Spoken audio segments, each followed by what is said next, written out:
Body shot na part 1 of the story. Hindi ko akalain na ang isang gabi ay magiging simula ng isang hindi inaasahang kwento. Ang pag-ibig na binalot ng misteryo at lihim ay nagsimula sa isang simpleng tawag. Ako si Elmo, ang taong laging nandyan para kay Josh. Ang lalaking may nobya, ngunit ako ang unang nakasama niya umiyak. Sa simula, ang relasyon namin ni Josh ay karaniwan lang, kaibigan. Pero may mga gabi na tila ang mundo ay nagiging tahimik. Mga oras na ang kanyang nobya ay abala sa ibang bagay. At ako ang tinatawagan niya. Sa ganitong mga pagkakataon, nagsisimula ang kwento namin. Isang malamig na gabi, habang ang ulan ay walang tigil sa pagpatak sa labas, narinig ko ang boses ni Josh sa telepono.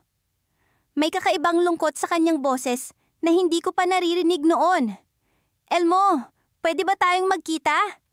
Tanong niya, na may halong pag-aalinlangan sa tono. Nagkita kami sa isang maliit na kafe sa kanto ng aming lugar. Isang lugar na puno ng alaala. Pero sa gabing iyon, tanging ang pag-uusap namin ang bumabasag sa katahimikan. Nakaupo kami sa isang sulok. Ang mga mata niya ay puno ng emosyon na tila walang hanggan.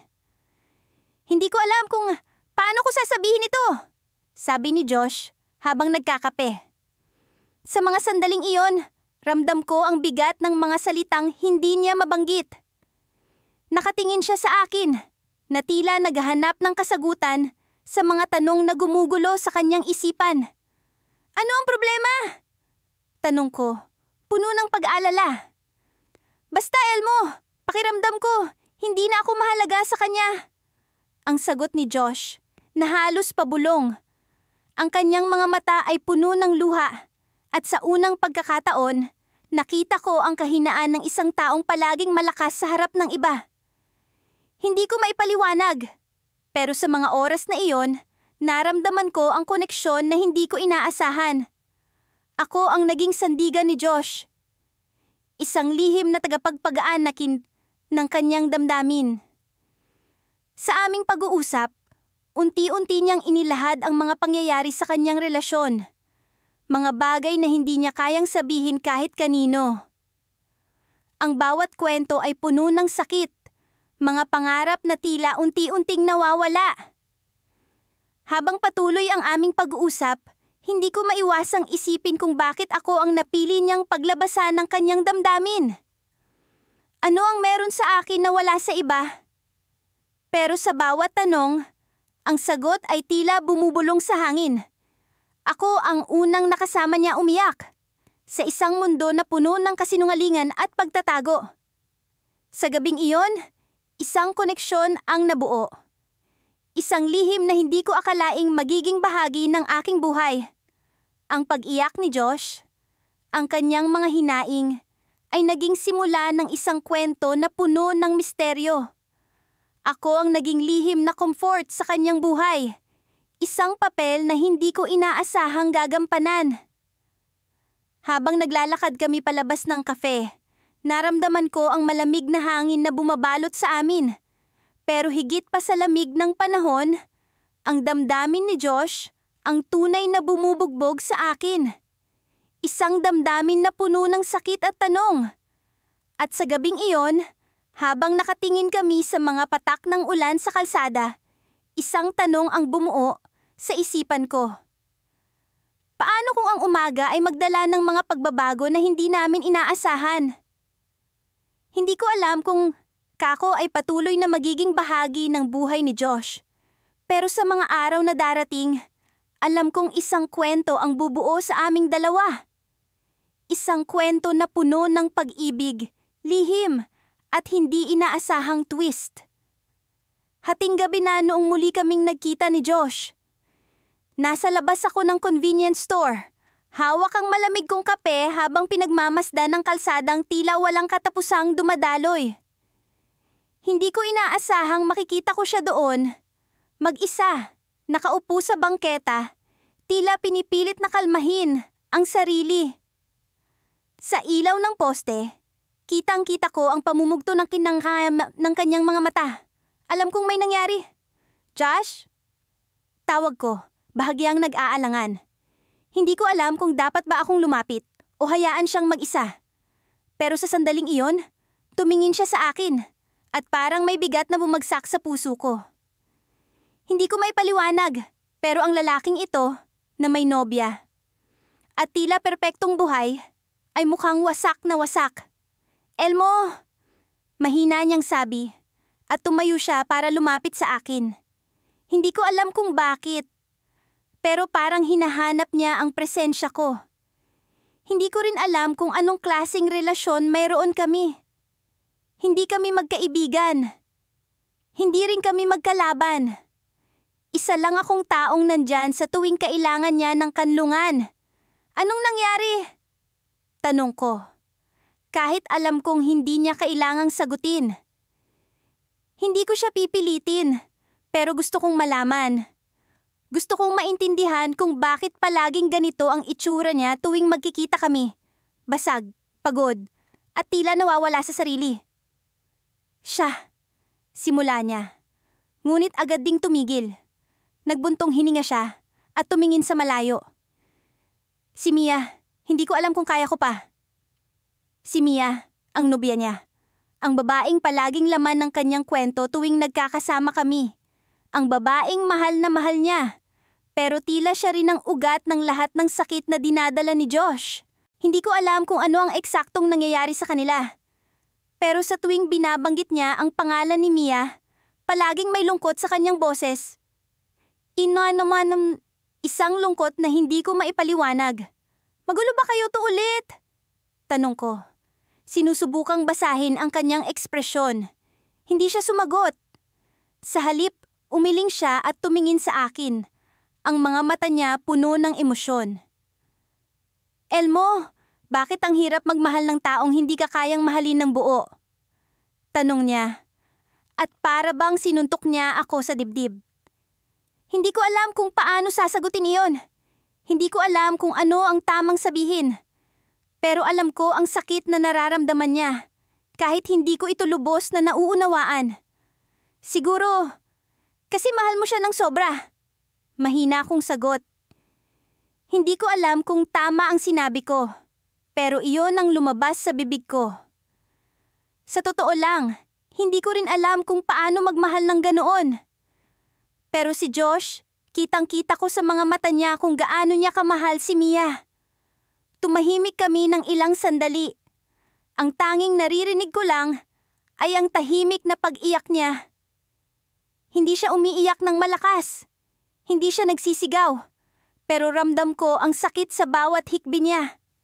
Ang bigat ng kanyang emosyon ay tila pumapasok din sa akin. At hindi ko alam kung bakit ganoon ang epekto niya sa akin. Elmo! Tawag niya ulit. At sa pagkakataong iyon, tumingin siya sa akin ng diretsyo. Bakit palagi kang nandito? Hindi ko alam kung paano sasagutin niyon. Sa totoo lang, hindi ko rin alam kung bakit palagi akong nandyan para sa kanya. Hindi kami magkaibigan, hindi kami magkaano-ano. Pero tuwing kailangan niya ng kanlungan, palaging ako ang tinatakbuhan niya. At tuwing nakikita ko siya sa ganitong estado, palaging may bahagi ng puso ko na gustong umalalay sa kanya. Siguro, simula ko. Pero hindi ko natapos ang sasabihin ko. Paano ko ipapaliwanag ang isang bagay na ni ako mismo ay hindi ko maintindihan? Hindi ko alam kung tama bang sabihin na nandito ako dahil gusto ko siya. O baka naman nandito ako dahil kailangan niya ako. Pero sa sandaling iyon, tumingin siya sa akin ng may kakaibang ekspresyon. Parang may gusto siyang sabihin na hindi niya masabi. Elmo, kung alam mo lang kung gaano kita kailangan, bulong niya. At para bang tumigil ang munduyo ko. Ano ang ibig niyang sabihin? Ano ang sinasabi niya? Bigla akong naguluhan, pero sa kabila ng lahat, nadaman kong totoo ang bawat salitang binitiwan niya. Josh! Simula ko, pero hindi ko alam kung paano tatapusin ang sasabihin ko. Hindi ko alam kung dapat ba akong magsalita o manahimik na lang. Pero bago pa ako makapagsalita, tumayo siya at tumingin sa akin. Ang ekspresyon niya ay parang may gustong sabihin, pero hindi niya kayang ilabas. Elmo, may sasabihin ako. Simula niya. Ngunit bago pa siya makapagsalita, tumunog ang telepono niya. Napatingin siya sa screen at namutla ang mukha niya. Ang pangalan ni Mia ang lumitaw sa screen. Si Mia. Mahina niyang sabi. Kailangan ko nang umalis. At bago pa ako makapagtanong, tumalikod siya at naglakad palayo. Iniwan ako sa kalsada na puno ng tanong. Ano ang sasabihin niya? Ano ang ibig niyang sabihin? At bakit palaging ganito ang pakiramdam kapag naiwan ako sa ganitong sitwasyon? Parang may kulang, parang may hindi natapos. Sa huling pagkakataon, tumingin ako sa kanya habang papalayo siya. At doon ko napagtanto ang isang bagay na matagal ko ng pilit na itinatanggi. Mahal ko siya. At sa tuwing nakikita ko siyang nasasaktan, parang bahagi ng sarili ko ang unti-unting nawawasak. Pero sa kabila ng lahat, alam kong hindi ako ang pipiliin niya. Dahil kahit gaano ko siya kamahal, siya pa rin ang palaging babalik kay Mia. Pero bakit? Bakit parang may bahagi ng puso niya ang para sa akin? Hindi ko alam kung paano ko naitawid ang bawat araw nang hindi siya hinahanap. Si Josh, ang nobyo niya, ang laging nasa tabi niya sa tuwing may masaya o mahirap na sandali. Pero ako ang unang hinahanap ni Mia tuwing ang bigat ng mundo ay tila hindi na niya kaya. Hindi ko alam kung mali na nandito ako, pero ang puso ko ang nagsasabing, hindi ko siya kayang talikuran. Nagsimula ang araw ko sa karaniwang monotonyang dulot ng trabaho. Sa kabila ng abalang opisina, hindi ko mapigilang tingnan ang aking telepono tuwing may oras. Nagbabaka sakali akong mag-message siya. Pero wala. Tahimik. Wala ni isang hi Elmo, ni isang tawag. Bakit ba ako ganito? Hindi naman ako dapat umaasa. Siya ang nobya ni Josh, hindi ako. Nang pauwi na ako, bigla akong nakatanggap ng tawag mula kay Mia. Halos tumalon ang puso ko sa kaba at saya. Hindi ko alam kung bakit ganoon ang epekto niya sa akin, pero hindi ko na iyon pinansin. Agad kong sinagot ang tawag. Elmo!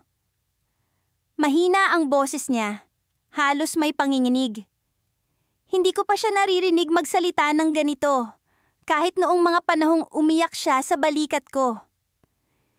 Mia, anong nangyari? Tanong ko, puno ng pag-aalala. Sa kabilang linya, narinig ko ang hikbi niya. Hindi siya sumagot agad. Naghintay ako. Binibigyan siya ng oras para makapag-ipon ng lakas. Sa wakas, nagsalita siya. Pwede mo ba akong puntahan? Hindi ko alam kung paano ko haharapin ito mag-isa. Halos humina pa lalo ang boses niya. Hindi na ako nagtanong. Kinuha ko ang susi ng kotse ko at nagmadaling umalis. Alam kong kahit anong mangyari, kailangan niya ako at hindi ko siya bibiguin. Pagdating ko sa tinukoy niyang lugar, isang maliit na coffee shop malapit sa park. Nakita ko siya, nakaupo sa sulok. Sa ilalim ng mahina at malambot na ilaw, kitang-kita ang pamumugto ng mga mata niya. Hindi ko pa siya nakitang ganito ka-fragile. Parang baso na konting hawak lang, mababasag na. Elmo! Bulong niya nang makita ako. Tumayo siya. At bago pa ako makapagsalita, niyakap niya ako ng mahigpit. Ramdam ko ang panginginig ng katawan niya. Parang ang daming emosyon na gusto niyang ilabas, pero hindi niya alam kung paano magsimula. Mia, anong nangyari? Tanong ko habang hinawakan ang mga balikat niya. Tumingin siya sa akin. Ang mga mata niya puno ng sakit at hindi maipaliwanag na takot. Si Josh. Hininto niya ang pagsasalita. Tila nilulunok ang bawat salita. Nagkaroon siya ng ibang babae. Para akong binuhusan ng malamig na tubig.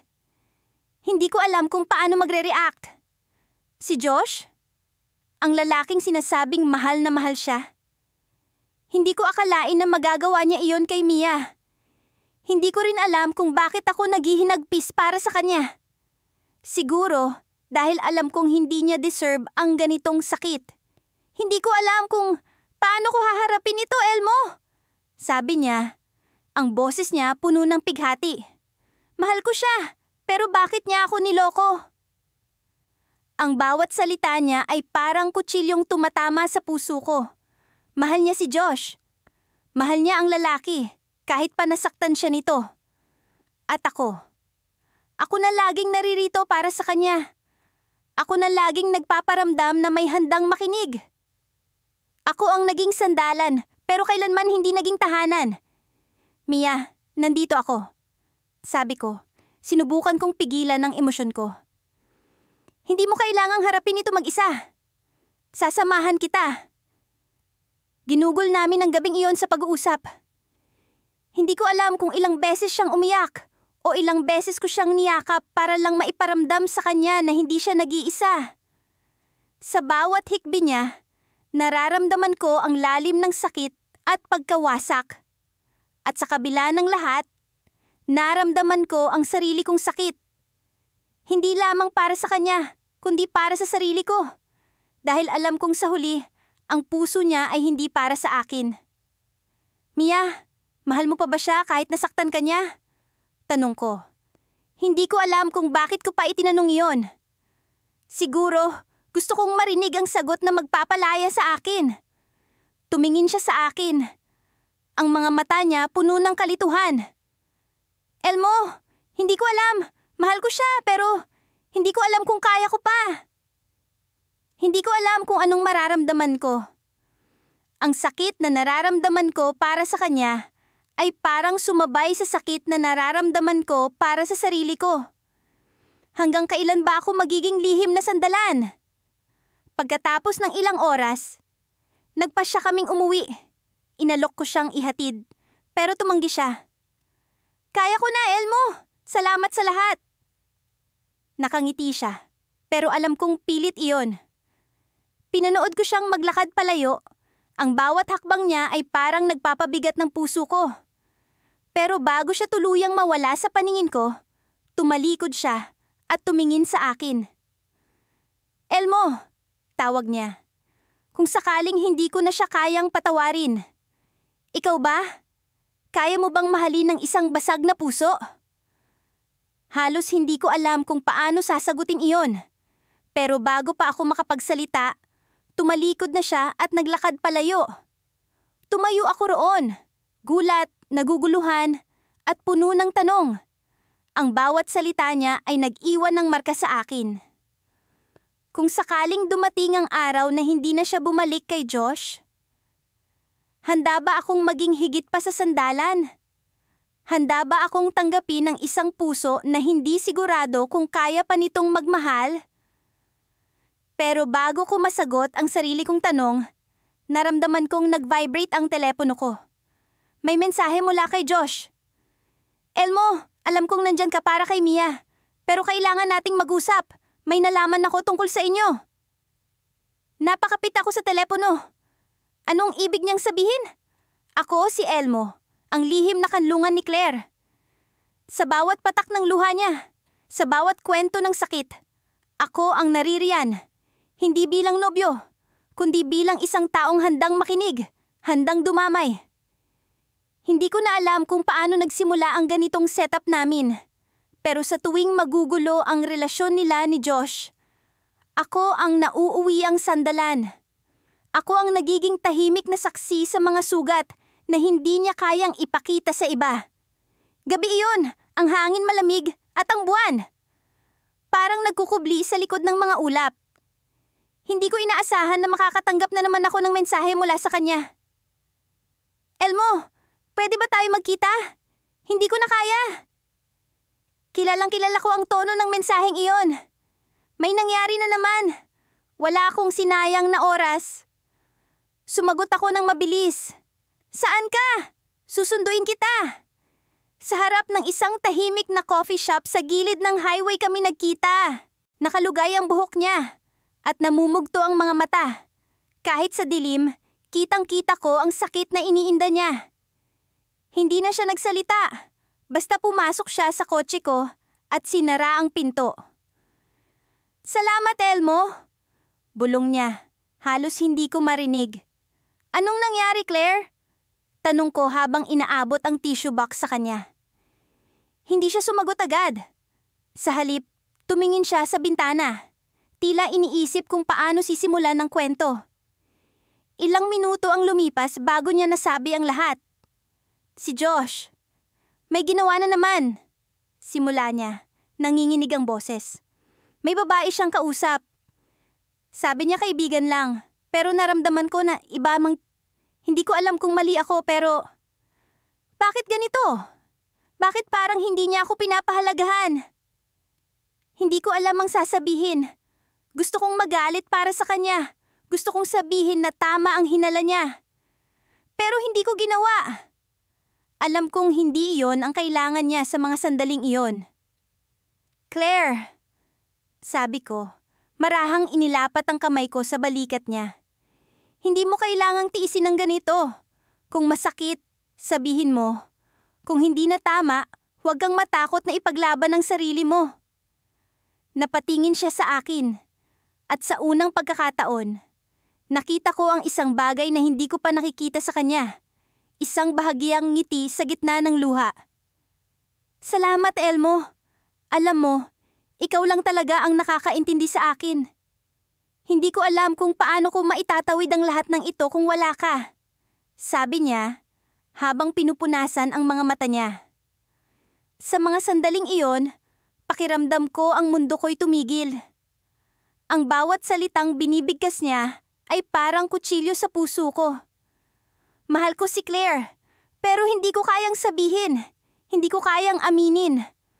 Alam kong may Josh siya. At kahit ilang beses na niyang sinasabi na nasasaktan siya, alam kong siya pa rin ang mahal niya. "Claire, nandito lang ako." Sagot ko. Pilit na itinatago ang lungkot sa likod ng mga salita. "Hindi kita iiwan." Pagkatapos ng ilang sandali ng katahimikan, nagdesisyon akong dalhin siya sa isang lugar kung saan maaari siyang huminga. May maliit na ilog malapit sa bayan at doon namin madalas pumunta kapag gusto niyang maglabas ng sama ng loob. Sa ilalim ng mga bituin, naupo kami sa damuhan. Tahimik ang paligid, maliban sa mahinang agos ng tubig. Tila gumaan ang pakiramdam ni Claire. Nakita ko siyang ngumiti, kahit bahagya lang. "Elmo, minsan iniisip ko, paano kung hindi na lang ako nagmahal? Paano kung hindi ko na lang pinili si Josh?" Napatingin ako sa kanya, pero hindi ko alam kung paano sasagutin ang tanong niya. Paano ko sasabihin na sana ako na lang ang pinili niya? Paano ko ipapakita na mahal ko siya nang higit pa sa kaya niyang akalain? Claire, mahalaga ang pagmamahal. Kahit masakit, kahit mahirap, may saysay ito. At sa huli, sigurado akong makikita mo kung sino ang talagang para sa'yo. Sagot ko. Hindi siya umimik. Sa halip, nagbigay siya ng pilit ng ngiti at tumingala sa langit.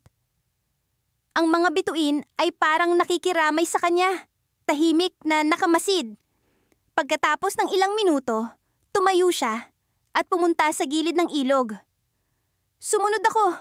Takot na baka kung ano-ano ang isipin niya. "Elmo, may tanong ako," sabi niya habang nakatingin sa tubig. "Ano yun? Bakit parang mas naiintindihan mo ako kaysa sa Josh? Bakit parang mas mahalaga ka sa akin ngayon kaysa sa kanya?" Sa tanong niya, para akong binuhusan ng malamig na tubig. Hindi ko alam kung paano haharapin ang nararamdaman ko. Hindi ko alam kung dapat ba akong matuwa o matakot. "Claire!" Tanging nasabi ko. Hindi makahanap ng tamang salita. Biglang tumunog ang telepono niya. Sinagot niya ito. Si Josh. "Josh!" Sagot niya. Pilit na pinapatahan ng sarili. Hindi ko narinig ang sagot ni Josh, pero nakita ko ang pagbabago sa ekspresyon ni Claire. Ang sakit sa mukha niya, ang lungkot, lahat bumalik sa isang iglap. Pagkatapos ng tawag, tumingin siya sa akin at ang mga mata niya puno ng takot. Elmo, kailangan ko nang umalis. Ayusin ko lang ito, okay? Hindi ko siya napigilan. Sumakay siya sa kotse ko at ibinaba ko siya sa lugar na sinabi niya. Pero bago siya bumaba, tumingin siya sa akin at bumulong. Elmo, salamat! Ikaw ang dahilan kung bakit hindi ako sumusuko. Habang papalayo siya, may naramdaman akong kakaiba. May kotse sa gilid ng daan at sa loob nito, nakita ko si Josh. Nakatingin sa amin, malamig ang ekspresyon. Nagtama ang mga mata namin. At sa isang iglap, alam ko na. Alam niya. Ang gabing iyon ay walang kasing tahimik. Nasa kwarto ako, nakahiga pero hindi mapakali. Maaliwalas ang langit. At ang liwanag ng buwan ay tila sinadya para magbigay diin sa bigat ng nararamdaman ko. Sa bawat segundo na dumadaan, ramdam ko ang bumibigat na tanong sa puso ko. Hanggang kailan ko magagawa ito? Si Josh ay nasa kabilang bayan para sa isang trabaho. Hindi ko alam kung kailan siya babalik. Pero ang alam ko, si Elmo, ang lalaking palihim kong inaalagaan, ay muling nasa labas ng pintuan ko. Tumatawag siya sa telepono. Pwede bang makituloy ulit, kahit saglit? Tanong niya. Bawat tunog ng boses niya ay parang nagtatanggal ng piraso sa mga pananggalang na inilagay ko sa sarili kong damdamin. Hindi ko alam kung bakit, pero lagi siyang bumabalik sa akin kapag may problema siya. At kahit pa alam kong dapat siyang nasa piling ni Josh, ang totoong nobyo niya, hindi ko magawa ang tumanggi. Oo naman, sagot ko. Pilit na binabaliwala ang tumitibok na kaba sa dibdib ko. Pasok ka na lang! Pagbukas ng pinto, nakita ko agad sa mukha niya ang lungkot na hindi niya kayang itago. Ang mata niyang laging puno ng sigla ay tila nawala ang ningning. Ang labi niyang madalas na nakangiti ay ngayon nakatikom. Parang may mga salitang hindi niya alam kung paano bibitawan. Lalaki siya. Pero sa mga sandaling iyon, parang bata siyang nawawala sa dilim. Elmo, anong nangyari? Tanong ko habang inabot ang braso niya para dalhin siya sa sofa. Umupo siya, pero hindi agad nagsalita. Sa halip, tumingala siya sa siling, parang may hinahanap sa kisame. Ilang segundo ang dumaan bago niya ako nilingon. Ang mga mata niya ay parang may sigaw na hindi ko marinig. Si Josh! Nagsimula siya, pero agad siyang tumigil. Huminga ng malalim at tumingin ulit sa akin. Hindi ko alam kung tama pa ba to. Sapa. Mabilis ang tibok ng puso ko. Bakit siya nagdududa ngayon? May nangyari ba sa kanila? O baka may nalaman siya? Tungkol sa akin? Anong ibig mong sabihin? Tanong ko. Pilit na pinapanatili ang boses kong kalmado. Hindi siya sumagot agad. Sa halip, tumayo siya at naglakad paikot sa maliit kong sala. Parang hinahanap ang tamang paraan para sabihin ang nasa isip niya. Hindi ko alam kung ano ang iniisip niya. Pero sa bawat hakbang niya, pakiramdam ko ay mas lumalapit kami sa isang bagay na hindi ko na matatakas. Alam mo ba, ikaw ang lagi kong iniisip kapag may problema ako? Biglang sabi niya, hindi direktang tumingin sa akin. Ikaw ang hinahanap ko, hindi siya. Parang may kung anong kumurot sa puso ko. Hindi ko alam kung matutuwa ba ako o matatakot sa sinabi niya. Napatitig ako sa kanya. Hindi sigurado kung dapat ba akong magsalita o maghintay. Pero bago pa ako makapag-react, tumingin siya sa akin at sa wakas, nakita ko ang bigat na dinadala niya sa mga mata niya. Sa tuwing nasasaktan ako, ikaw ang naiisip ko. Ikaw ang laging nandyan. Ikaw ang unang nakakita sa akin na umiiyak. Patuloy niya. Pero hindi kita dapat iniisip. Hindi kita dapat hinahanap. Kasi hindi ikaw ang dapat na nandito. Ang bawat salita niya ay parang isang kutsilyong tumatama sa puso ko. Alam kong mali ito. Alam kong si Josh ang mahal niya. Pero bakit parang may bahagi ng puso ko na natutuwa sa sinabi niya? Elmo, mahal mo si Josh. Sagot ko. Pilit na itinatama ang direksyon ng usapan. Ako lang naman ang kaibigan mo. Nandito lang ako para sa iyo kapag kailangan mo ng makakausap. Tumawa siya, pero hindi iyon masaya. Parang mapait na pagtanggap sa isang katotohanan na ayaw niyang harapin. Oo nga, mahal ko siya. Pero bakit parang ikaw ang mas mahalaga? Hindi ko alam kung ano ang sasabihin ko. Ang mga salitang iyon ay parang apoy na biglang sumiklab sa pagitan naming dalawa. Hindi ko alam kung paano ito naapula o kung gusto ko bang apulahin. Elmo, hindi mo pwedeng sabihin yan. Mahina akong sagot. Alam mong mali ito. Mali ba talaga? Tanong niya. At sa wakas, lumapit siya sa akin. Ang presensya niya ay parang alon na hindi ko kayang kontrolin. Sabihin mo sa akin, ikaw ba? Mahal mo rin ako? Hindi ko alam kung paano ako nakarating sa ganitong sitwasyon. Lahat ng depensa ko ay parang nawala. Lahat ng pagsisikap kong huwag makaramdam ng higit pa sa dapat ay nasira. Pero hindi ko siya masagot. Tumayo ako, umiwas sa tingin niya. Pero mabilis niyang hinawakan ang braso ko. Ang init ng palad niya sa balat ko ay parang paalala na hindi ko na kayang itago ang nararamdaman ko. Sabihin mo na, please! Pakiusap niya. Ngunit bago ko pa maibuka ang bibig ko, biglang may kumatok sa pinto. Pareho kaming natigilan. Ang oras ay parang tumigil. At ang tunog ng katok ay parang isang bala na dumiretso sa katahimikan ng sandaling iyon. Tumayo ako. Tumingin kay Elmo na ngayon ay halatang nag-aalala. Sino ang nasa pintuan? Bakit ngayon pa? Binuksan ko ang pinto at ang taong nasa labas ay halos magpatigil sa tibok ng puso ko. Si Josh. Mukhang hindi siya umalis sa bayan. Nandito siya. At ang tingin niya sa akin ay nag-uumpisa ng magtanong. Pwede ba tayong mag-usap? Tanong niya. Diretso pero may bahid ng pag-aalinlangan. Napalunok ako. Hindi ko alam kung naririnig ni Elmo ang boses ni Josh mula sa loob. Pero ang alam ko, nagbabadya ang isang sandaling hindi ko kayang kontrolin. Sa likod ng pintuan, si Elmo. Sa harap, si Josh. At ako, nasa gitna ng isang sitwasyon na alam kong hindi magiging maganda ang kahihinatnan. Sa kabila ng lahat ng nangyari, hindi ko inaasahan na magiging ganito kakomplikado ang lahat. Ako si Elmo, ang taong laging nandyan para kay Josh sa mga panahong akala niya wala siyang malalapitan. Sa bawat pagluha niya, ako ang unang nakakasama niya. Ako ang kanyang lihim na sandalan. Ang kaibigan na laging handang makinig kahit na ang hirap ng kwento. Nagsimula ang lahat noong isang gabi, ilang buwan na ang nakalipas.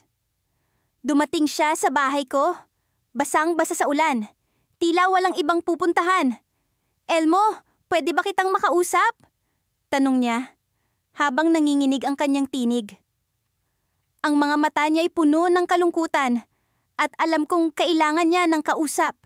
Siyempre, Josh, anong nangyari? Tanong ko, habang inaabot ko ang tuwalya para matuyo siya. Nagsimula siyang magkwento tungkol kay Mia, ang kanyang nobya.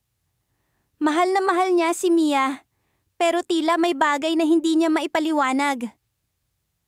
Pakiramdam ko, hindi na niya ako naiintindihan, sabi niya.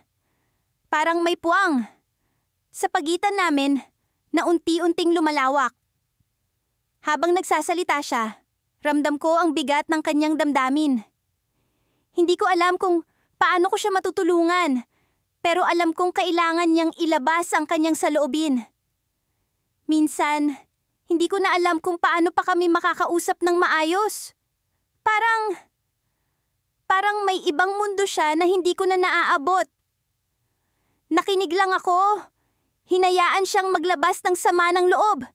Sa mga oras na iyon, alam ko kung gaano kahalaga ang pagkakaibigan namin. Hindi ko inaasahan na magiging ganito kalalim ang koneksyon namin. na sa bawat luha at hikbi niya, ako ang magiging unang kasama. Habang nagpatuloy ang mga araw, mas dumalas ang pagbisita ni Josh sa bahay. Nagiging mas bukas siya sa akin. Nagkukwento tungkol sa mga maliliit na bagay na nagpapabigat sa kanyang damdamin. Nalaman ko na hindi lang si Mia ang problema, kundi pati ang kanyang sariling insecurities. Minsan, pakiramdam ko hindi ako sapat para sa kanya. Pag-amin niya, na kahit anong gawin ko, hindi ko siya mapapasaya. Sa mga panahong iyon, nagsimula akong makaramdam ng kakaibang bagay. Alam kong hindi tama, pero hindi ko mapigilang mag-alala para sa kanya. Sa bawat pagluha niya, sa bawat hikbi, nararamdaman ko ang sakit na dinaranas niya. Mahal ko si Josh, pero bilang kaibigan lamang. Ngunit sa kabila ng lahat, hindi ko maiwasang isipin na may mas malalim na damdamin sa likod ng lahat ng ito. Isang gabi, habang nag-uusap kami sa sala, biglang nag-ring ang telepono ni Josh. Tila nag-iba ang anyo niya nang makita ang pangalan sa screen. "Si Mia!" sabi niya, sabay sagot sa tawag. Hindi ko alam kung ano ang pag-uusapan nila, pero ramdam ko ang tensyon sa hangin. Nang matapos ang tawag, tahimik lang si Josh. Nagpatuloy siya sa pag-inom ng kanyang kape. Tila malalim ang iniisip. "Anong sinabi niya?" tanong ko. Pilit na nagbibigay ng lakas ng loob. "Mag-uusap daw kami bukas," sagot niya. Pilit na pinapakalma ang sarili. Parang may kailangan kaming linawin. Sa mga oras na iyon, hindi ko alam kung ano ang mangyayari. Alam ko na mahal niya si Mia, pero paano kung hindi sila magkaayos? Paano kung masaktan siya ng husto? Sa kabila ng lahat, hindi ko maiwasang mag-alala para sa kanya. Kinabukasan, dumating si Josh sa bahay. Mas maaga kaysa sa inaasahan ko. May kakaibang aura siya. Tila may liwanag sa kanyang mga mata. "Elmo, nagkausap kami ni Mia," sabi niya habang umupo sa sofa. "At anong nangyari?" tanong ko. Sabik na malaman ng detalye. "Nagkaayos kami," sagot niya. May ngiti sa kanyang labi. "Nag-usap kami ng maayos at naintindihan namin ng isa't isa. Hindi ko akalaing magiging ganito ka-smooth ang lahat." Ramdam ko ang saya sa kanyang boses. Pero sa kabila ng lahat, may kakaiba akong naramdaman. Parang may puwang sa pagitan namin ni Sid na unti-unting lumalawak. Hindi ko alam kung dahil ba ito sa saya niya o dahil sa damdamin kong pilit na itinatago. Ngunit habang nag-uusap kami, may isang bagay siyang nasabi na hindi ko inaasahan. "Elmo, salamat ha. Kung hindi dahil sa'yo, hindi ko alam kung paano ko malalagpasan ang lahat ng ito." Sa mga salitang iyon, tila may biglang kumurot sa puso ko. Ano nga ba ang nararamdaman ko para sa kanya? Kaibigan lang ba? O may mas malalim na damdamin? Hindi ko alam, pero alam kong kailangan ko itong linawin. Habang lumalalim ang gabi, nagpaalam si Josh na uuwi na. "Salamat ulit, Elmo," sabi niya habang naglakad papalabas ng pintuan. Ngunit bago siya tuluyang makalabas, biglang may dumating na mensahe sa kanyang telepono. Tila nag-iba ang anyo niya nang makita ang mensahe. "Anong nangyari?" tanong ko, nag-aalala. "Si Mia," sagot niya. Tila nag-aalala. "Mukhang may problema ulit." Sa mga oras na iyon, alam ko na hindi pa tapos ang kwento namin. Sa kabila ng lahat ng saya, may bagong pagsubok na darating. At sa kabila ng lahat, alam kong ako ang unang magiging kasama niya sa pagluha. Ngunit sa pagkakataong ito, hindi ko alam kung paano haharapin ang lahat. Ang mga ilaw sa silid ay malabo. Naglalabasan ang mga anino sa bawat sulok. Nasa isang sulok ng silid si Josh, nakaupo sa sahig, nakayuko ang ulo. Kahit na nakikita kong nakayuko siya, ramdam ko ang bigat ng kanyang nararamdaman. Nandito ako, si Elmo, bilang tahimik na tagapag-alaga ng kanyang mga sugat, na hindi niya ipinapakita sa kanyang nobya. Hindi ko alam kung paano nagsimula ang ganitong klasing ugnayan sa pagitan namin. Sa tuwing may alitan sila ng nobya niya. Sa tuwing nararamdaman niyang nalulunod siya sa mga emosyon. Sa tuwing kailangan niya ng makakapitan. Ako ang tinatawagan niya. Ako ang unang nakasaksi ng kanyang mga luha. Ang unang nakarinig ng kanyang mga hikbi. Ang unang naging saksi ng kanyang pagbasag. Sa simula, hindi ko ito bigyan ng kahulugan. Isang kaibigan lang ako. Isang balikat na maaasahan. Ngunit habang lumilipas ang mga buwan, naramdaman ko ang pagbabago. Bumibigat ang pakiramdam sa tuwing tumatawag siya. Bumibigat ang puso ko sa tuwing naririnig ko ang pagdaing ng kanyang damdamin. Wala akong magawa kundi damayan siya, kahit alam kong hindi ito tama. Hindi tama na ako ang nagiging sandigan niya, na ako ang unang nakakakita ng kanyang kahinaan. Ako na hindi niya nobya. Sa gabing ito, mas matindi ang lungkot na bumabalot kay Josh. Elmo! Hindi ko na alam!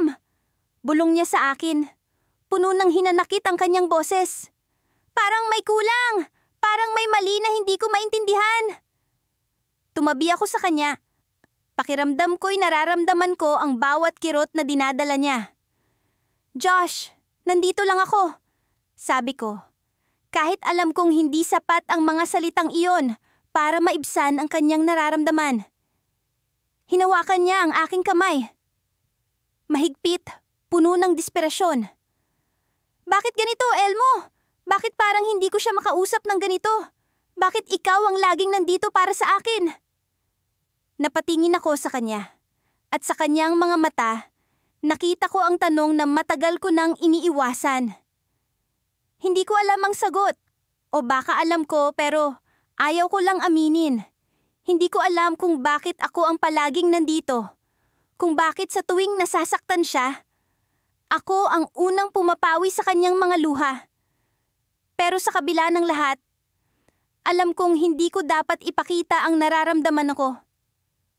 Hindi ko dapat ipakita na sa bawat pagdaing niya, unti-unti ring bumabasag ang sarili kong puso. Josh, siguro kailangan mo lang kausapin siya. Siguro kailangan mo lang ipakita sa kanya kung ano ang nararamdaman mo. Sagot ko, kahit alam kong hindi iyon ang sagot na hinahanap niya. Umiling siya. At sa bawat galaw ng kanyang ulo, nararamdaman ko ang pagkapagod na dinadala niya. Hindi ko kayang sabihin sa kanya ang mga sinasabi ko sa'yo. Hindi ko kayang ipakita sa kanya ang kahinaan ko. Sa mga sandaling iyon, naramdaman ko ang pagkakaroon ng hangganan. Hangganan na hindi ko dapat tawirin. Hangganan na hindi ko dapat sirain. Ngunit sa kabila ng lahat, naramdaman ko rin ang pagnanasa na sabihin ang tunay kong nararamdaman. Ang tunay kong hinahangad. Josh, simula ko.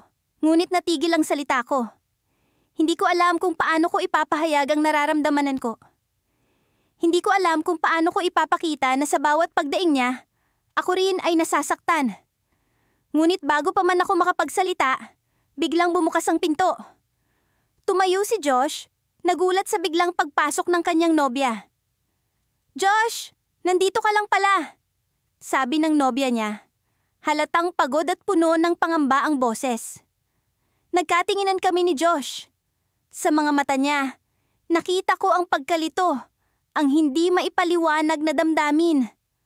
At sa mga sandaling iyon, naisip ko ang tanong na matagal ko nang iniiwasan. Kung ako ang unang nakasama niya umiyak, bakit hindi niya magawang sabihin sa akin ang nararamdaman niya kapag nandito na ang nobya niya? Habang tinitignan kami ng kanyang nobya, naramdaman ko ang malamig na hangin sa silid. Ang hangin na puno ng tanong, puno ng pagdududa. Alam kong sa gabing ito, may mangyayari, may magbabago. Ngunit hindi ko alam kung ano, hindi ko alam kung paano. Ngunit alam kong hindi ko maaaring itago ang nararamdaman ko. Ang damdamin na matagal ko nang itinatago. Ang damdamin na unti-unti nang bumabalot sa akin. habang unti-unti kong pinapakawalan ng aking kamay mula sa pagkakahawak ni Josh. Alam kong may kailangan akong sabihin. May kailangan akong ipakita. Ngunit sa mga sandaling ito, hindi ko pa rin alam kung paano. Sa mga sandaling ito, malaman ko ang pagkapit ng takot, ang pagkapit ng pagdududa. Ngunit alam ko ring hindi ko na kayang magpanggap. Ang gabing ito ang magiging simula ng pagtatapos o ang simula ng isang bagong yugto. Ngunit bago pa man magwakas ang gabing ito, may kailangan akong gawin. May kailangan akong ipahayag. Ngunit paano? Paano ko sasabihin sa kanya na sa bawat pagdaing niya, ako rin ay nasasaktan? Paano ko ipapakita na ako ang unang nakasama niya umiyak? Ngunit hindi ibig sabihin ay ako na ang dapat niyang piliin. Sa gabing ito, alam kong hindi ko na kayang itago pa. Ngunit sa gabing ito, hindi ko pa rin alam kung paano. Hindi ko maiwasang bumalik sa alaala ng gabing iyon habang nakasandal ako sa pader ng aming lumang apartment. Ang mga patak ng ulan sa labas ay tila mga luha ng langit, malamig at tahimik na dumadaloy sa mga bintana. Sa kabila ng lahat ng ito, hindi ko pa rin maintindihan kung bakit ako narito. Lihim na nagmamasid sa isang sitwasyon na alam kong hindi ko dapat pakialaman. Pero paano ko nga ba mapipigilan ang sarili ko? Kung si Josh ay ni minsan, hindi niya ako pinapansin kapag siya'y nasasaktan. Si Josh, ang lalaking tila may perpektong buhay. May nobya siyang ubod ng ganda. Si Mika, na minsang naging bahagi din ng aking buhay bilang kaibigan. Ngunit sa likod ng mga ngiting ipinapakita nila sa mundo, may mga bitak na unti-unting lumalalim. At naroon ako, isang tagamasid na walang magawa kundi ang damayan siya sa katahimikan. Nagsimula ang lahat noong isang gabing umulan din tulad nito.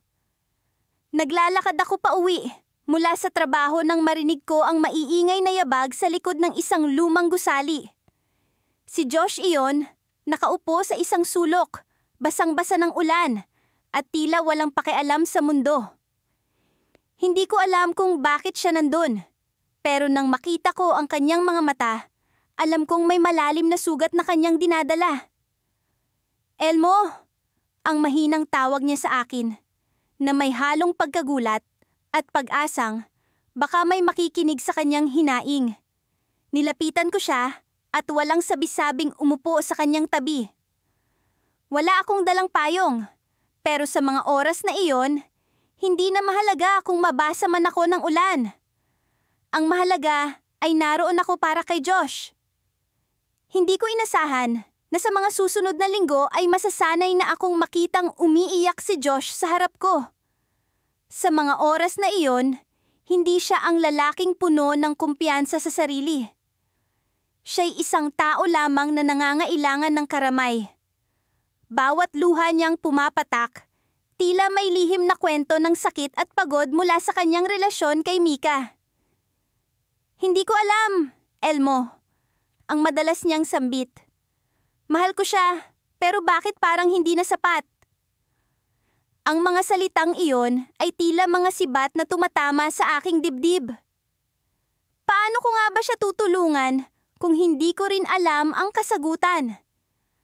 Sa kabila ng kanyang mga pagluha, hindi ko inakalang may mga pagkakataon na siya'y magpapakita ng saya at ngiti sa piling ni Mika. Sa labas, sila'y masaya at puno ng pagmamahalan. Ngunit sa likod ng mga ngiting iyon ay ang hindi ko maipaliwanag na lungkot ni Josh. Sa bawat tagpo, ako ay naging isang lihim na saksi ng kanyang mga emosyon. Isang gabi, habang kami ni Josh ay nakaupo sa isang park bench, muli niyang ibinulong ang kanyang mga saloobin sa akin. Elmo, natatakot akong mawala siya, ang sabi niya habang nakatingin sa malayo. Ngunit natatakot din akong hindi ko na mahanap ang sarili ko sa relasyon na ito. Sa mga oras na iyon, hindi ko alam kung paano siya sasagutin. Ang tanging nagawa ko ay ilagay ang aking kamay sa kanyang balikat, bilang tanda ng suporta. Ngunit sa kabila ng aking tahimik na presensya, may bumabagabag sa aking isipan. Hanggang kailan ko kaya siyang kakayaning damayan ng ganito? Ang gabi ay lumalalim at naramdaman kung gusto na niyang umuwi. Tumayo kami at naglakad ng walang imik. Subalit sa aming paglalakad, may isang bagay na hindi ko inaasahan. Biglang tumigil si Josh at humarap sa akin. "Elmo, salamat," ang sabi niya. Ngunit sa kanyang mga mata ay may bakas ng pangamba. "Pero kailangan ko nang tapusin ito." Hindi ko agad naintindihan ang kanyang ibig sabihin. "Anong ibig mong sabihin?" Tanong ko. May halong takot sa kanyang mga binitiwan. "Wala akong magagawa kundi magpakatotoo," sagot niya. At sa kanyang mga mata ay may determinasyon. Kailangan kong malaman kung sino talaga ang mahal ko. Ang kanyang mga salitang iyon ay tila mga pingkian ng kidlat sa aking isipan. Hindi ko alam kung ano ang gagawin ko o kung paano ko siya tutulungan. Ang tanging alam ko ay may malaking pagbabago na mangyayari sa kanyang buhay at sa aming pagkakaibigan. Sa gabing iyon, umuwi akong nag-iisip, puno ng pag-aagam-agam. Sa likod ng aking isipan, may tanong na hindi mawaglit. Ano ang magiging papel ko sa kanyang desisyon? At sa kabila ng lahat, hindi ko maiwasang magtanong sa aking sarili. Kung sakaling may mawala sa kanyang buhay, magiging sapat ba ang aking presensya para punan ang kakulangan? Minsan, hindi ko maiwasang isipin kung paano ko nagagawang maging malapit kay Josh. Kahit na alam kong may nobya na siya. Sa tuwing nagkikita kami, para kaming magkaibigan na matagal nang nagkakilala. Kahit na sa totoo lang, hindi ko pa siya lubusang kilala. Si Elmo, ako ang kanyang lihim na kanlungan. Ang taong laging nandyan kapag kailangan niya ng isang tahimik na pag-uusap o kahit simpleng yakap. Nagsimula ang lahat isang gabi nang masama ang pakiramdam ni Josh. Hindi ko sinasadya na makita siya sa park. Naglalakad ng walang direksyon, parang nawawala sa sarili. Nagtataka man, nilapitan ko siya. "Josh, ayos ka lang ba?" Tanong ko habang dahan-dahang inilalapit ang aking sarili. Nagulat siya, ngunit hindi nagtagal at unti-unti niyang ibinaba ang kanyang depensa. "Elmo, hindi ko alam kung bakit pero parang ang bigat ng pakiramdam ko ngayon," sabi niya.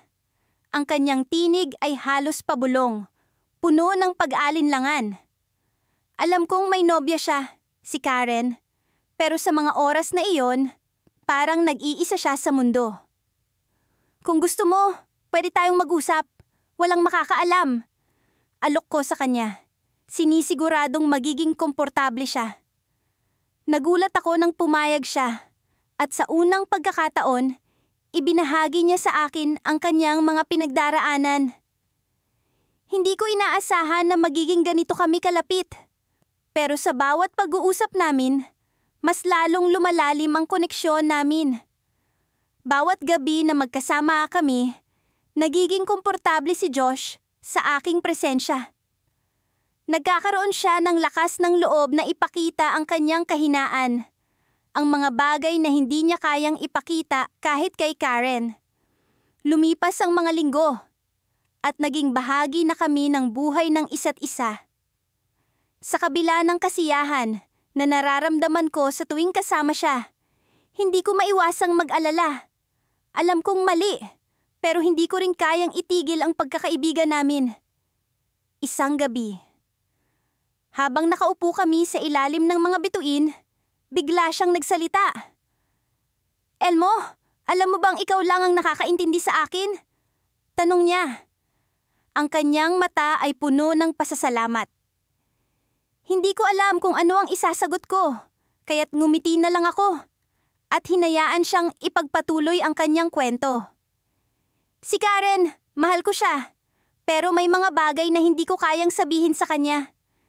Parang ikaw lang ang nakakaalam ng tunay kong nararamdaman." Pag-amin niya. At sa sandaling iyon, Maramdaman ko ang bigat ng kanyang sitwasyon. Alam kong mahal niya si Karen. Pero sa kabila nito, ako ang unang nakasama niya sa mga oras ng kanyang pag-iisa. Ano ang plano mo, Josh? Tanong ko. Sinusubukang maging matatag para sa kanya. Alam kong hindi madali ang sitwasyon niya. Pero kailangan niyang magdesisyon.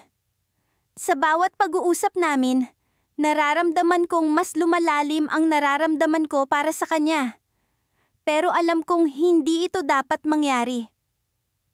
Elmo, gusto kong maging masaya si Karen.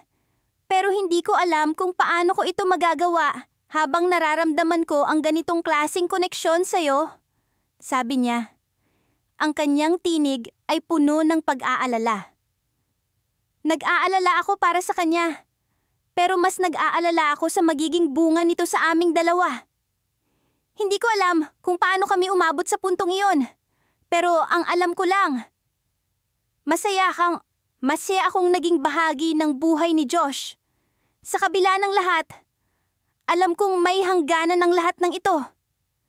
Alam kong kailangan niyang mamili. At alam kong hindi ako dapat maging hadlang sa kanyang kaligayahan. Josh, nandito lang ako para sa'yo. Pero kailangan mong malaman kung ano ang tunay mong nararamdaman. Sabi ko, sinusubukang maging tapat. Hindi ko alam kung ano ang magiging desisyon niya. Pero alam kong kailangan niyang magpasya para sa kanyang sarili. Habang naglalakad kami pa uwi, biglang may nag-text kay Josh. Nakita ko ang pagbabago sa kanyang mukha habang binabasa niya ang mensahe. Si Karen, sabi niya. Ang kanyang tinig ay puno ng pag-aalala. Kailangan ko siyang makita. Nagpaalam siya sa akin. At sa sandaling iyon, maalaman ko ang bigat ng posibilidad na mawala siya sa aking buhay. Hindi ko alam kung ano ang magiging desisyon niya. Pero alam kong kailangan niyang harapin ang sitwasyon. Sa pag-uwi ko, hindi ko maiwasang mag-isip. Ang mga gabing magkasama kami, ang mga yakap na nagbibigay sa kanya ng lakas ng loob, ang mga lihim na kwento na ibinahagi niya sa akin. Lahat ng ito ay maaaring magbago. Sa kabila ng lahat, alam kong kailangan kong maging matatag para sa kanya. 1 linggo ang lumipas. At hindi ko pa rin siya nakikita. Nag-aalala ako, hindi ko alam kung ano ang nangyari. Hanggang sa isang araw, bigla siyang nag-text. Elmo, kailangan kitang makausap. May mahalagang bagay akong gustong sabihin. Sa sandaling iyon, alam kong may malaking pagbabago. Hindi ko alam kung ano ang magiging desisyon niya, pero handa akong makinig. Sa pagdating ng gabi, hindi ko maiwasang mag-isip kung ano ang sasabihin niya. Bawat hakbang papunta sa park, puno ng kaba ang aking puso. Sa pagdating ko, nakita ko siyang nakatayo, nag-aabang. Sa sandaling nakita niya ako, ngumiti siya pero may kirot sa kanyang mga mata. Elmo, may kailangan akong sabihin sa'yo. Simula niya. At sa sandaling iyon, alam kong hindi na magiging pareho ang lahat. Hindi ko na mabilang kung ilang beses na siyang umiiyak sa harap ko. Si Josh, ang taong may nobya, ang lalaking tila perpekto sa mata ng nakakarami. Pero sa likod ng lahat ng iyon, siya ang lalaking madalas na basang-basa ng luha sa harap ko. Ako si Elmo, ang lihim niyang sandalan, ang taong palaging naririto tuwing hindi niya kayang ipakita ang kahinaan niya sa mundo. Pero sa tuwing pinapanood ko siyang umiyak, isang tanong ang paulit-ulit na bumubulong sa isip ko. Hanggang kailan ko kayang maging lihim? Ngayong gabi, pareho kaming nasa parehong lumang apartment na palaging nagiging kanlungan niya. Walang ibang tao, walang maingay na musika, walang distractions, kundi ang tahimik na pagpatak ng ulan sa labas. Magulo ang buhok niya at pulang-pula ang mga mata. Muli niyang binuksan ang mga sugat ng damdamin na pilit niyang tinatago sa nobya niya, si Mia. Nakatitig lang ako sa kanya. nakikinig habang binubuhos niya ang lahat. Elmo, hindi ko alam kung tama pa ba to. Bulong ni Josh habang sapo ang ulo niya. Mahal ko si Mia, pero parang nawawala na ako sa sarili ko. Hindi ko na alam kung sino ako. Ang sakit na nararamdaman niya ay parang karayom na unti-unting tumutusok sa puso ko. Mahal niya si Mia, pero ako ang pinupuntahan niya tuwing hindi niya kayang magpakatatag. Ako ang nakakarinig ng mga salitang hindi niya kayang sabihin sa iba. Ako ang nakakakita ng bersyon niya na walang maskara. Ang bersyon niya na marupok at totoo. Josh, lumapit ako ng bahagya. Pero hindi ko alam kung ano ang dapat kong sabihin. Nakatingin lang ako sa kanya. Pinagmamasdan ang bawat kilos niya, ang bawat buntong hininga. Ang katahimikan sa pagitan namin ay tila sumisigaw. Sa bawat segundo, nararamdaman kong parang may pader na unti-unting bumabagsak sa pagitan namin. Hindi ko alam kung dahil ba sa damdamin kong pilit kong itinatago o dahil sa mga salitang hindi niya kayang sabihin. Ngunit alam ko na isang maling hakbang lang, isang maling salita, at lahat ng ito ay maaaring magbago. Alam mo ba kung anong pakiramdam ng may mahal ka, pero hindi mo na maramdaman yung koneksyon? Tanong niya, hindi naghihintay ng sagot.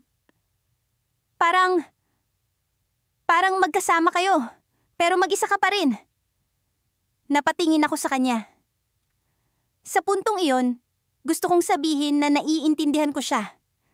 Gusto kong sabihin na nararamdaman ko rin ang nararamdaman niya, na magkasama nga kami, pero mag-isa pa rin ako. Pero hindi ko magawa. Hindi ko kayang aminin na ang nararamdaman ko para sa kanya ay higit pa sa pagiging kaibigan. Josh, baka kailangan niyo lang pag-usapan. Mahinahon kong sabi. Baka hindi niya alam kung ano ang nararamdaman mo. Umiling siya, at sa unang pagkakataon, diretso niyang tinitiga ng mga mata ko. Ang mga mata niya ay puno ng pagkalito, ng sakit, ng tanong. At sa titig na iyon, pakiramdam ko ay parang binabasa niya ang kaluluwa ko. Parang alam niya ang lahat ng bagay na hindi ko sinasabi. Ikaw, Elmo? Biglang tanong niya at tumigil ang paghinga ko. Ikaw ba? Naiintindihan mo ako? Hindi ko alam kung paano sasagutin ang tanong na yon. Hindi ko alam kung dapat ko bang sabihin ang totoo o kung dapat ko bang itago ang lahat. Ang puso ko ay nagkakagulo. Ang utak ko ay walang sagot. Pero bago pa ako makapagsalita, tumayo siya at lumapit sa akin. Ikaw ang palaging nandito para sa akin. Ikaw ang nakakaintindi sa lahat ng bagay na hindi ko masabi sa iba. Ang boses niya ay mababa, halos isang bulong. Pero minsan, naiisip ko, bakit ikaw? Bakit ako? Hindi ko rin alam. Hindi ko alam kung bakit ako ang pinili niyang puntahan tuwing masakit ang mundo. Hindi ko alam kung bakit ako ang hinahanap niya tuwing hindi niya kayang magpakalalaki sa harap ng iba. Pero ang alam ko, sa bawat sandaling magkasama kami, unti-unti kong nararamdaman na hindi na lang ito simpleng pagkakaibigan. Josh, simula ko. Pero bago ko maituloy, bigla niyang hinawakan ng kamay ko. Mainit ang mga palad niya, at ang hawak niya ay tila naglalakas loob na sabihin ang isang bagay na matagal niyang itinatago. Sa sandaling iyon, parang tumigil ang oras. Kami lang dalawa ang naririto.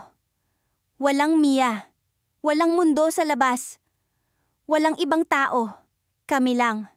At bago pa tuluyang mawala ang lakas ng loob niya, binitiwan niya ang isang tanong na hindi ko inaasahan. Elmo, ikaw ba ang dahilan kung bakit hindi na ako sigurado kay Mia? Tumigil ang puso ko.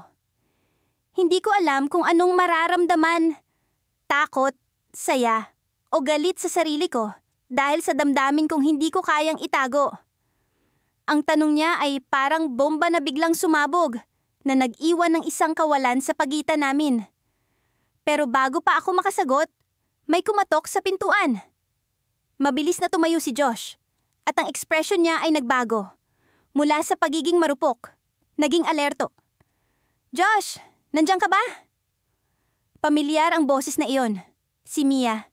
Napatingin siya sa akin. At sa isang iglap, parang bumalik siya sa realidad. Ang sandaling iyon na para bang kami lang ang mundo ay biglang nawala. Tumayo siya, binitiwan ng kamay ko, at naglakad papunta sa pintuan. Pero bago niya buksan ang pinto, tumingin siya sa akin ng huling beses. Hindi niya sinabi ang kahit ano, pero nakita ko sa mata niya ang tanong. Ang tanong kung ano ba talaga ang meron sa pagitan namin. At sa sandaling iyon, alam kong hindi na magiging katulad ng dati ang lahat. Madalas kong tanungin ang sarili ko kung paano nga ba ako naging parte ng buhay ni Josh. Kung tutuusin, ako ang lihim na tagapagpahinga niya. Ang kanlungan niya sa mga oras na hindi niya kayang ipakita ang kahinaan sa harap ng iba. Isa akong anino na palaging naroroon kapag kailangan niya ng masisilungan. Ngunit hindi kailanman sapat para maging liwanag sa kanyang mundo. Nagsimula ang lahat sa isang simpleng pagkakaibigan. Noon, madalas kaming magkasama ni Josh sa mga proyekto sa eskwela. Nagpapalitan ng ideya at mga kwento sa buhay. Hindi ko inakala na ang mga munting pag-uusap na iyon ang magiging daan upang maramdaman kong may koneksyon kaming dalawa na mas malalim pa sa karaniwang pagkakaibigan. Isang gabi, habang kami nag-aaral sa kanyang apartment, napansin kong tila may bumabagabag sa kanya. Hindi siya mapakali. Ang mga mata niya ay puno ng lungkot na hindi maitatago ng kanyang pilit na mga ngiti. Tinanong ko siya kung ayos lang ba siya, at doon nagsimula ang lahat. "Elmo, minsan pakiramdam ko. Hindi ko na alam ang ginagawa ko." Pag-amin niya, hindi na kayang itago ang bigat na dinadala. Parang ang dami kong gustong sabihin, pero laging may pumipigil sa akin. Hindi ko alam kung ano ang eksaktong nangyayari sa pagitan nila ng nobya niya, pero alam kong may issue. Sa mga ganitong pagkakataon, hindi ko kailangan ng detalye. Ang kailangan ko lang gawin ay makinig, maging sandalan niya. "Josh, nandito lang ako," sabi ko, sa isang tono na puno ng sinseridad. "Alam mo naman yan, di ba?" Ngumiti siya, pero kita ko ang kirot sa likod ng mga mata niya. Doon ko siya hinayaang umiyak, sa kauna-unahang pagkakataon. Ang mga luha niya'y tila mga patak ng ulan sa isang nag-aapoy na mundo. Nagdadala ng lamig sa init ng kanyang pakiramdam. Sa mga sumunod na araw, naging mas madalas ang mga usapan namin. Naging mas bukas siya sa akin tungkol sa mga nararamdaman niya. Mga takot at pangarap na hindi niya maipahayag sa ibang tao. Naging parte ako ng kanyang routine. Isang lihim na bahagi ng buhay niya na walang nakakaalam, lalo na ang nobya niya. Hindi ko inasahan ng magiging lalim ng koneksyon naming dalawa. Bumuo kami ng sariling mundo kung saan pwede niyang tanggalin ng maskara at maging tunay na siya. Ngunit alam kong ako ang pangatlo, ang tagapag-comfort sa oras ng kanyang pangangailangan. Ang relasyon namin ay isang lihim na hindi dapat malaman ng iba, lalo na ng kanyang nobya na mahal niya. Isang araw, habang kami nag-uusap sa isang tahimik na kafe, may sinabi siyang nagpatigil sa tibok ng puso ko. "Elmo, natatakot ako sa kung ano ang nararamdaman ko," sabi niya. Halatang alanganin. "Para bang masyado na tayong malapit." Napatingin ako sa kanya. Pilit iniintindi ang mga salita niya. "Anong ibig mong sabihin, Josh?" Huminga siya ng malalim. Tila nag-iisip ng paraan para maipaliwanag ang nararamdaman. "Alam kong may nobya ako, pero minsan pakiramdam ko mas komportable ako sa'yo. Hindi ko alam kung paano ako magre-react. Alam ko ang linya na hindi ko dapat tawirin. Ngunit ang mga salita niya ay tila nagpapaalala sa akin na maaaring may ibang daan. Josh! Alam mong nandito lang ako para sa'yo. Sagot ko, pilit na iniwasang ipakita ang sariling damdamin. Pero tandaan mo, mahal mo ang nobya mo. Tumango siya, ngunit ang mga mata niya ay puno ng tanong. Oo, mahal ko siya. Pero bakit ganito? Bakit parang mas kaya kong sabihin sa'yo ang lahat ng hindi ko masabi sa kanya? Muli kong tiningnan ang paligid. Ang mga tao'y tila abala sa kani-kanilang buhay. Kami naman, narito, nag-uusap tungkol sa bagay na maaring magbago ng lahat. Hindi ko alam kung ano ang dapat kong sabihin sa kanya. Ngunit alam ko na kailangan kong maging matapat. Josh, siguro kailangan mong pag-isipan ng lahat ng ito. Sabi ko. Hindi ako ang dapat mong piliin dahil alam ko kung saan ako nararapat. Ngumiti siya. Isang ngiti na puno ng kalungkutan. Alam ko, Elmo, pero salamat. Salamat sa lahat. At doon, sa simpleng pag-uusap na iyon, ang mundo ko'y tila umikot ng mabilis. Ang mga tanong na bumabalot sa isipan ko'y nagpatuloy. Ngunit kinailangan kong itago ang mga ito. Sa pag-alis namin sa kafe, naglakad kami sa ilalim ng mga bituin. Tahimik, ngunit puno ng pag-unawa. Alam kong may mga bagay na hindi ko maaaring baguhin. Ngunit sa mga sandaling iyon, ang koneksyon naming dalaway tila nag-iwan ng marka. Ngunit sa likod ng lahat ng ito, may isang bagay na hindi ko inaasahan. Sa aming paghinto sa isang kanto, bigla niyang sinabi, Elmo, may kailangan kang malaman. Napatingin ako sa kanya. Ang puso ko'y biglang bumilis ang tibok. Ano yun, Josh? Huminga siya ng malalim at sa kanyang mga matay may liwanag na tila nagbabadyang magbago ang lahat. May lihim akong tinatago. Isang bagay na maaaring baguhin ang lahat. At doon, sa harap ng mga bituin, naramdaman ko ang pagdating ng isang hindi inaasahang pagbabago. Ang mundo ko'y tila nasa bingit ng pagbaligtad. At sa mga sandaling iyon, alam kong ang mga susunod na salita niya ang magiging simula ng isang bagong kabanata.